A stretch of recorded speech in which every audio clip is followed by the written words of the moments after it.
Now to presidential politics. It is now official. Donald Trump has been declared the winner in Michigan by some 10,700 votes.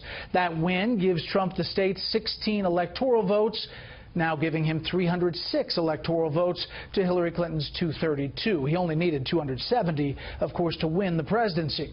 The Michigan result was a long time coming, but now the focus is on something else. A recount spurred on by the Green Party candidate.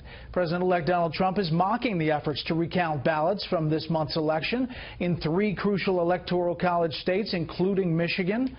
The Clinton campaign has joined the cause, anchored by Green Party presidential candidate Jill Stein, even though no one has produced any indication, let alone proof, of any specific wrongdoing. That drama occurs as speculation mounts on the president-elect's major cabinet picks, expected very soon.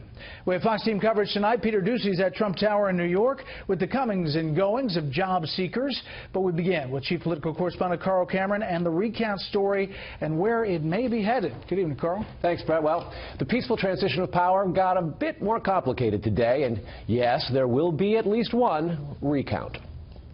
In Wisconsin, election commissioners rejected Green Party candidate Jill Stein's request for a hand recount of President-elect Donald J. Trump's victory. Instead, local clerks will decide how best to recount starting this Thursday. They have to finish by December 13th. The commission chairman, a Democrat, repeatedly predicted Trump's victory will hold. We're going to look back when this recount is completed and find that the system worked well.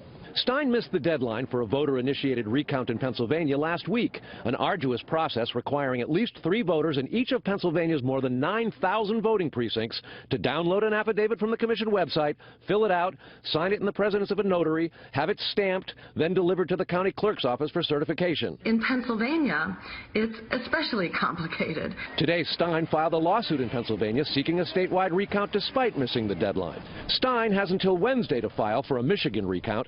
If approved, Trump gets 7 days to object and contest it. Last night, I congratulated Donald Trump. The president-elect blasted the Clinton campaign for joining Stein's recount efforts over the weekend. Recount now! Recount now! Saying Stein's just, quote, trying to fill her coffers. She raised more than $6.2 million for the recounts. Clinton's campaign lawyer tweeted, "We are getting attacked for participating in a recount that we didn't ask for by the man who won election but thinks there was massive fraud." Without evidence, Trump again this weekend alleged widespread cheating. Quote, "In addition to winning the Electoral College in a landslide, I won the popular vote if you deduct the millions of people who voted illegally." He then tweeted, "Serious voter fraud in Virginia, New Hampshire, and California. So why isn't the media reporting on this? Serious bias, big problem."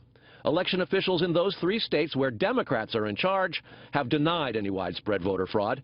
California's top election official issued a statement, quote, "His unsubstantiated allegations of voter fraud in California and elsewhere are absurd. His reckless tweets are inappropriate and unbecoming of a president-elect."